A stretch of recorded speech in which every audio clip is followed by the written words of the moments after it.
everyone, today let's look at the principles and the methods for planning IPv6 addresses. An IPv6 address has 128 bits. The leftmost 64 bits make up the network prefix, which can be further divided into fixed prefix and a subnet prefix. A fixed prefix is equivalent to a globally routing prefix, which is requested from an address assignment organization. This means that such a prefix cannot be planned by an enterprise. In contrast, a subnet prefix can be planned. The remaining 64 bits make up the interface ID, which identifies globally unique link interfaces. An enterprise can plan the subnet prefix and interface ID parts. Let's look at some basic principles in planning IPv6 addresses next. First principle is uniformity. All IPv6 addresses, whether they are network, user, or platform addresses, must be planned in a unified manner. The second is semantics. IPv6 addresses must be attached with semantic meanings. As type belong network and the administrative region. This facilitates address tracing, network management, and traffic control. The third is readability, meaning that IPv6 addresses must be easy to read. Because IPv6 addresses are written in hex notation, it can be difficult for us to read and use.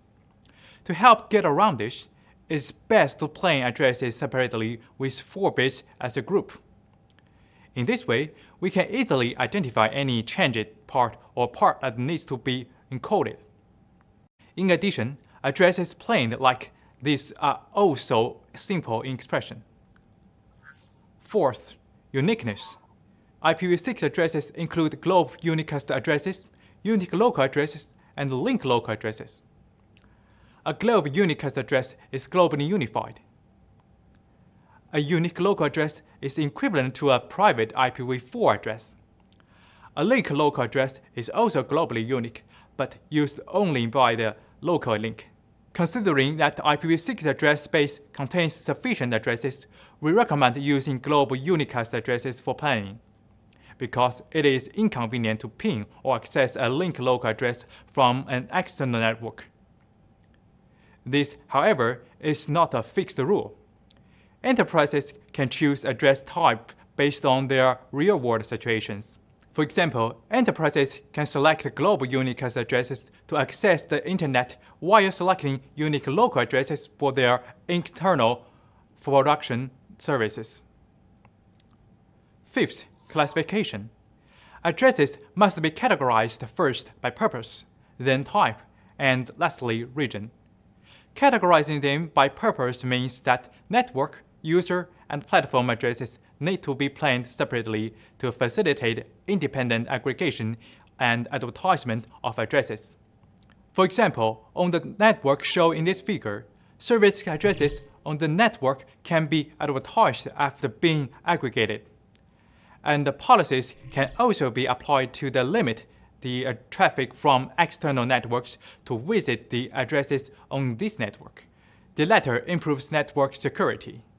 The main reason for categorizing them by type is because different types of addresses require varied advertisement scopes. For example, SRv6 locator addresses need to be advertised throughout the network for E2E SRv6 BE forwarding. Loopback addresses may only need to be advertised to their own NMSs. Link interface addresses may need to be advertised to other hosts in their own HTTP areas. Categorizing them by region is mainly for the purpose of management. Since an upper-level organization needs to manage the addresses of its lower-level organizations, addresses allocated by region can isolate different regions. 6. Hierarchical aggregation. Route aggregation is a core capability of IPv6. As such, addresses must be hierarchical and aggregatable when being planned. An aggregated route can be advertised in a routing area on the entire network.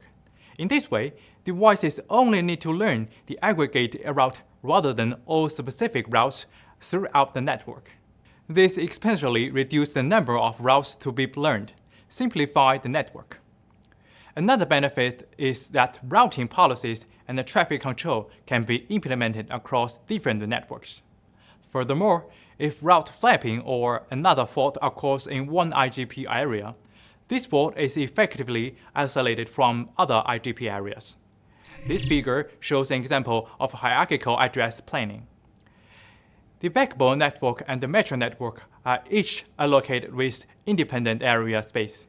On the metro network, aggregation and access devices are further allocated with an independent address space through the aggregation and access networks, respectively.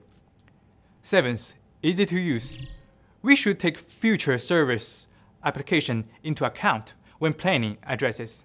For example, SRHs that contains SRv6 locator addresses need to be extrapolated during SRv6 TE tunnel forwarding, increasing the payload of service packets.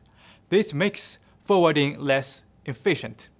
Therefore, SRHs need to be compressed. During address planning, compressible parts should be grouped together to facilitate compression. Taking another example, future services may require deterministic SLA assurance. A network needs to be sliced to meet this requirement. When addresses in different slices need to be aggregated, sliced ID need to be put in place during address planning. 8th, security. During addresses planning, source trace information needs to be added to addresses to facilitate future address tracing. In addition, some traffic filtering scenarios also need to be considered during address planning for the sake of security. 9th, extensibility. Considering that services and the user growing continuously, we must reserve sufficient space to prevent address from being fragmented, as this affects address aggregation and management. The last principle for address planning is to comply with national and industry standards.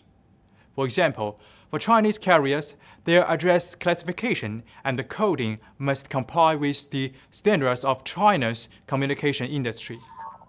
Enterprises can choose some of these principles to meet their needs, or add new principles based on their own service features.